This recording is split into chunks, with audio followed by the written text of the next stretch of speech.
So I think the difference between managing an ethics and compliance program in a larger organization versus a smaller organization is that you just have a much broader audience. And where it differs is when you go from just US to global. So I think in smaller, you're going to tend to be more of a US, not be in as many countries. When you become larger, it's generally you are global, and that's when it becomes much more complicated.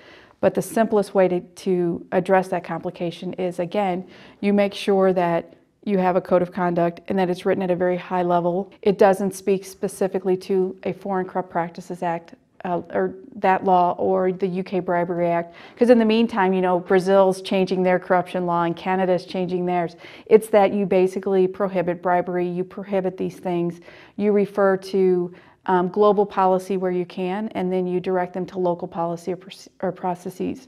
The other thing that I think is important is that you have enough ethics and compliance managers, and that's a whole other conversation because many of us will tell you there aren't enough of us within our organization.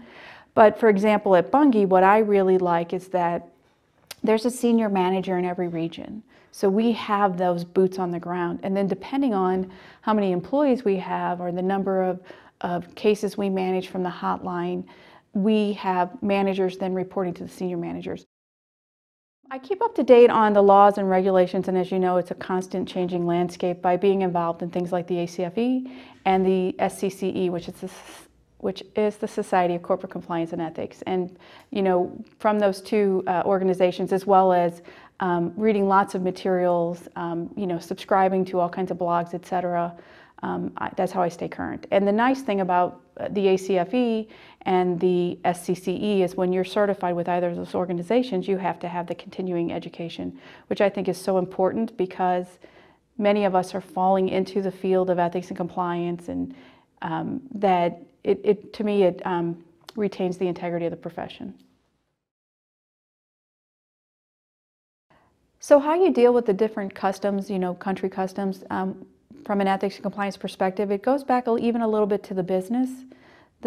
You have to know what they are. So I have spent time in Mexico. I've spent time with some of our employees, and I will say the people in Mexico have so much pride and loyalty, and in Mexico, a big part of our business is milling wheat. And so, you know, I spent time there at one of the mills, and you know, they baked bread for me and their pride, and they also talked about customs, and specifically, I'm not going to get it right, but around Halloween or some of even the religious holidays, and how important bread is, which is obviously a big part of our business, the flour, to their country. So I think you have to first take the time to learn and understand them.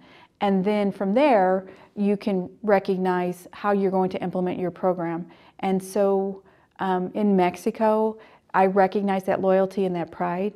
And when I'm training, again, it doesn't go to thou shall. It's like, you can do this, you know, and you already have that sense of loyalty. And so you know you're going to get the company loyalty.